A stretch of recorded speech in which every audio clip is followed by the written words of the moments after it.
So for students who enrol on the 2-year course, what will they do in that time? Throughout the 2 years, they'll study a BTEC level 3 in sport. So there'll be a number of different units that they'll study. It's the equivalent to either 2 or 3 A levels, depending on how academic that individual is. So we'll tailor the course to meet their needs. They'll do a level 1 coaching badge, which will help set them up to become a coach if they want to do it. So that's an optional part of the course.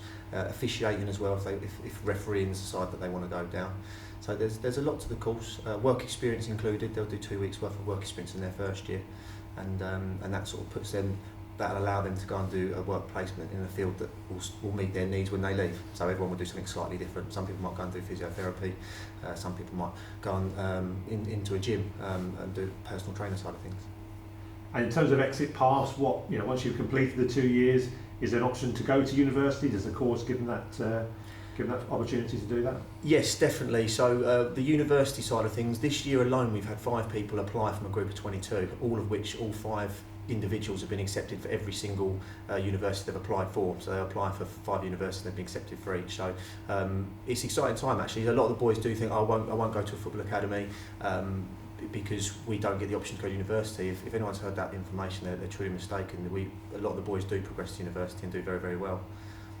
In terms of other outlets, obviously you mentioned the coaching. Is there still an option to do that 3rd year and do the personal trainers? That could you almost set up your own business in that respect?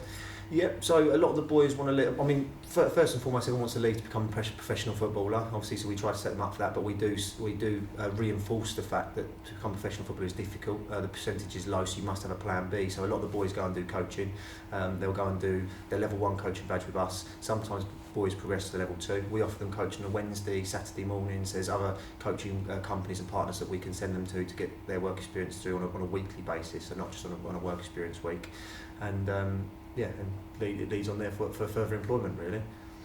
Got a partnership now with the Cornwallis Academy. What dynamic has that brought to the academy? The partnership with Cornwallis Academy has been brilliant. So the boys get a online resource to use for all their home study. So if there's any work that they've missed for a day for illness or anything like that, then they can catch up from home because they can access it from home.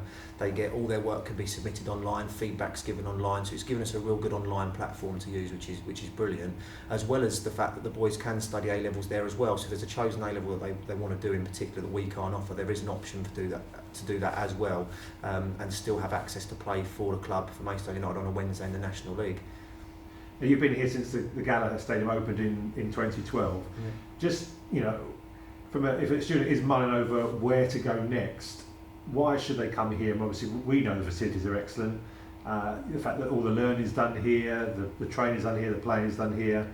Just tell us more about why they should choose this. I've been fortunate to be here since day one. So it's six years now at the academy, and sometimes I forget to sell it to people because they just. Some people aren't aware of just how fantastic it is, and I almost think it's so amazing that people should just naturally be aware of it. And I forget to actually try and to sell it because I feel like it doesn't need to. It's the best training facility around. You get the best coaches around. You're playing in the best league. Everything's on site. It's not a school environment, so there's a lot of football academies now. They spring up everywhere, and you'll be based out of school, which has its pros, but it has a lot of cons to that as well. You're still in a school environment, and when you've been studying there for 5, 6, 7 years, you want to have a different outlook, somewhere maybe a little bit more laid back, but with that professional element as well, both in the class and on the pitch. So it makes it unique, and it is the best one in Kent, if not best one in the South East and further afield, in my opinion. So if someone's looking to put an application in and obviously get a place from this September, what qualifications are you looking for from them? We aim for students to achieve grades 4 and above. So it's all changed from the A to C now. So we look for 5 grades 4 and above. English and maths are a priority. English in particular because it's a coursework-based subject. But I would say to people, I'd stress, don't be put off by the entrance requirements. Obviously, we are a football academy. We do look to try and support those who maybe do struggle in the academics because they are strong footballers, and we'll do everything we can. So don't naturally be put off straight away. Please inquire, please speak to us, and then we can see what we can do to support. For instance, if you do fail English or maths, we offer that as the lessons held on a Tuesday and a Thursday morning for those boys who need to do a retake, because that's a national requirement now anyway.